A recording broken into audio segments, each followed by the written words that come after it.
During my recruiting process, I was definitely looking for a blend of academics and being able to compete on the court at the highest level. And I've always seen Stanford, even growing up, as the perfect blend of both those. You have the opportunity to get a world-class education, play in the Pac-12 Power 5 conference, in the Conference of Champions, and a school that has a long history of success. So finding that balance is hard to come by and extremely rare, and having the best of both worlds essentially was definitely the main reason I chose Stanford.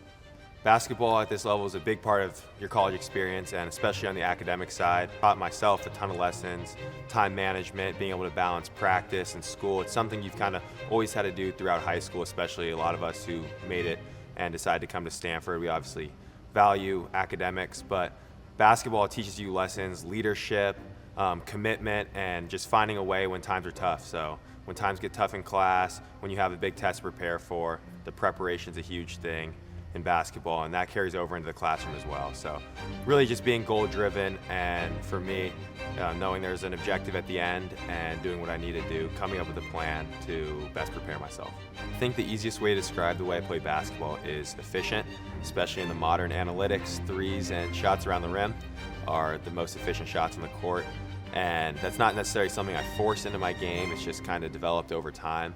Trying not to take bad shots, making sure I'm taking good shots at the right time, finding teammates when they're open.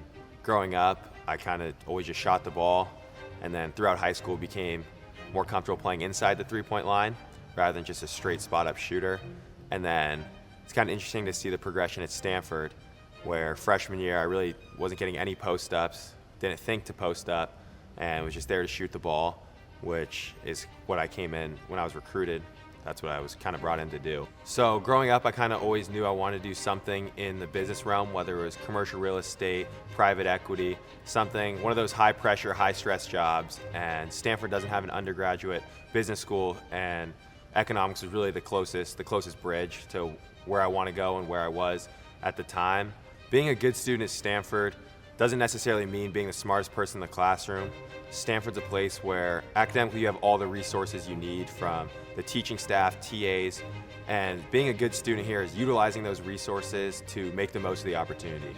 Being a good student is taking care of your business, making sure your stuff's done before deadlines, and when it comes test time, making sure you're over-prepared. So I'm writing an honors thesis for the economics department. First, I chose to write an honors thesis because given our summer basketball schedule, I haven't had time to partake in internships or any sort of real work experience. So I found that if I want something on my resume, maybe an honors thesis would be not a substitute, but something that could show that I can have a task and a deadline over the course of a good period of time, showing that I'm able to manage my time and have a lot of work culminate in a final project. My research for my honors thesis focuses on school closures and the causal effect that has on academic achievement. And it's really a topic that I became passionate about during college. All of us experienced life during COVID, school during COVID, and the transition from a virtual learning environment back to in-person classes. And there were definitely some challenges, and it took time to adjust back and forth. And after taking the health and healthcare class, COVID was a topic that we discussed in that class. It's the main field of work for my advisor. So that blend really drove me, okay, I have someone in my corner who can advise this, guide me through the process, and it's also a topic where I'm interested and passionate about. Being able to look at data, analyze it, come up with the proper analysis techniques, and being able to see what the data proves, whether it supports my hypotheses or if it doesn't, is what I'll find out. But it's definitely been an interesting process. There's been challenges. Writing the paper is one of the key deliverables that's due at spring quarter, and then it all culminates with a presentation. So turning in the final paper and then presenting it to some faculty in the department as well as other students is kind of the final piece that comes together. The satisfaction coming with knowing that you're working toward a goal. It starts out, seems a little overwhelming, but knowing just chipping away, and then as you become closer to the final product, to see all the work come together is always a great feeling. Being named an academic All-American kind of embodies the Stanford experience, being able to excel on the court and off the court at the same time.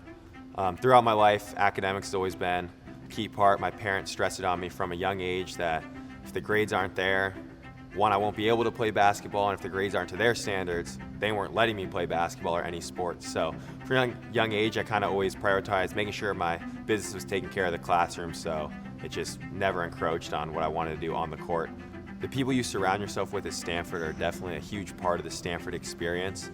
There's a lot of people whether it's in the classroom, in playing different sports, even people on your own team who they all compete at the highest level and strive for excellence in whatever they're doing. So being around high-level people each and every day really pushes you to become the best version of yourself, whether it's eating in the dining hall with Olympians, future Olympians, and people who are going to play professionally for many years, or being in the classroom with the next generation of CEOs and world leaders. It's really an experience that's unique to Stanford.